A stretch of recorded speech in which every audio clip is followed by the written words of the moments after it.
Alas 4 pa lang ay lumipad na ang aming team papunta sa Tagum City. Meron kasi kaming puntahan na bahay na linisin sa araw na ito. Kaya dito pa lang sa Mawab, ito ang aming nadatnan. Ang ganda ng sunrise dito. At yung banyan sinasakyan namin ay punong-puno. Kaya nakamas ako dyan kasi sobrang lamig na aircon. Agang-aga pa lang. Sa isang oras pa lang biyahe ay nakarating na kami sa pinupuntahan namin dito sa Tagum City. Kaya nag-isip-isip na kami kung saan kami kakain.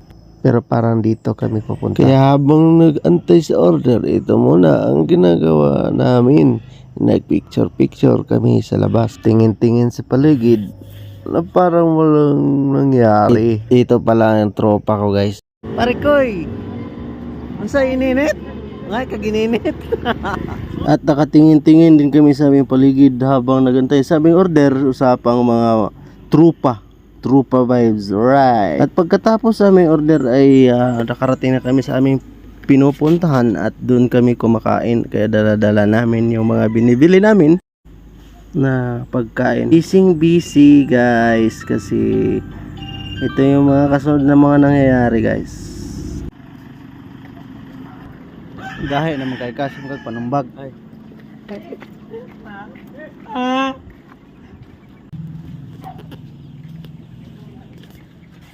Uy. Dito na lang tama ano, grab nailain. Something there.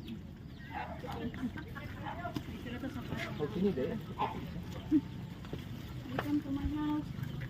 Welcome to my vlog na. Ay. At hindi nagtagal, pinasok po namin yung bahay at tinitignan kung ano ba dapat linisin namin dito. At nakita namin na sobra ng dumi dito at may amoy pa na masangsang. May motor pa dito pero hindi yan sa amin, nakaparking. At hindi nagtagal ay lumabas kami at may manok pa sa loob ng bahay. Kung magulan, Pag-ulan ang. abot dire. At tapos na kaming kumain at ito na mga nangyari.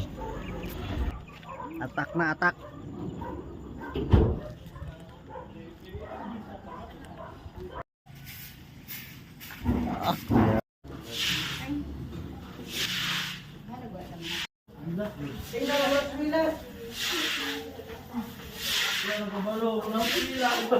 At sayang naman tong salamin na to. Akin na lang to. At ito nakita ko, ito ay isang baliti ata na